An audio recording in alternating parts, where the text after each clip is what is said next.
ನಮಗೆಲ್ಲರೂ ಮಾರ್ಗದರ್ಶನ ಹಾಕಿಕೊಟ್ಟವರು. ಇವತ್ತು ಒಂದು ಪುರಾರಿಗಳೆಲ್ಲ ಇವತ್ತು ಅವ್ರ ವಿರುದ್ಧ ಮಾತಾಡಕ್ಕೆ ಸ್ಟಾರ್ಟ್ ಮಾಡಿದ್ದಾರೆ.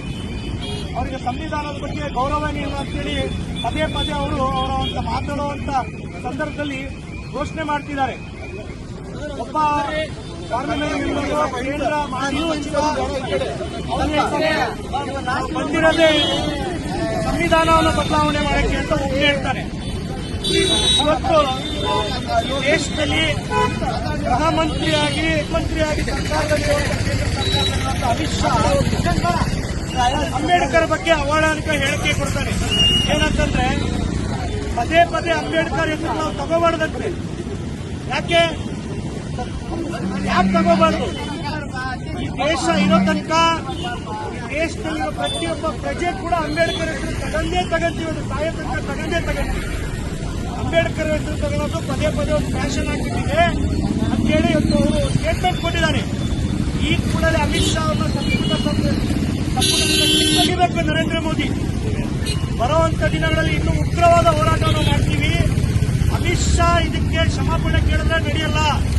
ಅಮಿತ್ ಶಾ ರಾಜೀನಾಮೆ ಕೊಡಬೇಕು ಗೃಹ ಮಂತ್ರಿ ಸ್ಥಾನಕ್ಕೆ. ಕೇಂದ್ರ ಸರ್ಕಾರದಲ್ಲಿರುವಂತಹ ಪ್ರಧಾನಮಂತ್ರಿ ನರೇಂದ್ರ ಮೋದಿ ಅವರು ಈ ಕೂಡಲೇ ಅಮಿತ್ ಶಾನ ಸಂಪುಟ ಸಭೆಯಿಂದ ಕಿತ್ತೊಗಿಬೇಕು. ಅವ್ರಿಗೊಂದು ಗತಿ ಕಾಣಿಸೋ ಮಟ್ಟನು ಈ ತರ ನಿರಂತರವಾಗಿ ನಮ್ಮ ಭಾರತದ ಸಂವಿಧಾನದ ಮೇಲೆ ಪದೇ ಪದೇ ಹಲ್ಲೆ ಆಗ್ತಾ ಇದೆ. ಅವ್ರು ಸಾಕಷ್ಟು ಜನ ಹೇಳಿದ್ದಾರೆ, ನಾವು 400 ಜನ ಪಾರ್ಲಿಮೆಂಟ್ ಮೆಂಬರ್ ಗೆದ್ದ ತಕ್ಷಣ ಸಂವಿಧಾನವನ್ನು ಬದಲಾವಣೆ ಮಾಡಿರ್ತೀವಿ, ನಾವು ಬಂದಿರಲ್ಲ ಸಂವಿಧಾನ ಬದಲಾವಣೆ ಮಾಡಕ್ಕಂತೇಳಿ. ಯಾರ ಕಾರಣಕ್ಕೆ ಸಂವಿಧಾನ ಬದಲಾವಣೆ ಮಾಡಕ್ಕೆ ನಿಮ್ಮ ಕೈಯಿಂದ ಸಾಧ್ಯ ಇಲ್ಲ, ಯಾರ ಕೈಯಿಂದಲೂ ಸಾಧ್ಯ ಇಲ್ಲ. ದೇಶದಲ್ಲಿ ಕಾಂಗ್ರೆಸ್ ಪಾರ್ಟಿ ಇರೋ ತನಕ, ಸಂವಿಧಾನ ಶಿಲ್ಪಿ ಡಾಕ್ಟರ್ ಬಿ.ಆರ್. ಅಂಬೇಡ್ಕರ್ ಅಭಿಮಾನಿಗಳು ಇರೋ ತನಕ ಸಂವಿಧಾನ ರಕ್ಷಣೆ ಮಾಡಕ್ಕೆ ನಾವೆಲ್ಲರೂ ಬದ್ಧವಾಗಿದ್ದೀವಿ. ನೀವು ಹುಷಾರಾಗಿ ಮಾತಾಡ್ಬೇಕಂತ ಹೇಳಿ ಇವತ್ತು ನಾವು ಪ್ರತಿಭಟನೆ ಮಾಡ್ತಾ ಇದ್ದೀವಿ. ನೀವು ಇದರಿಂದ ನಿಮಗೆ ಸಂದೇಶ ಕಳಿಸ್ತಾ ಇದ್ದೀವಿ.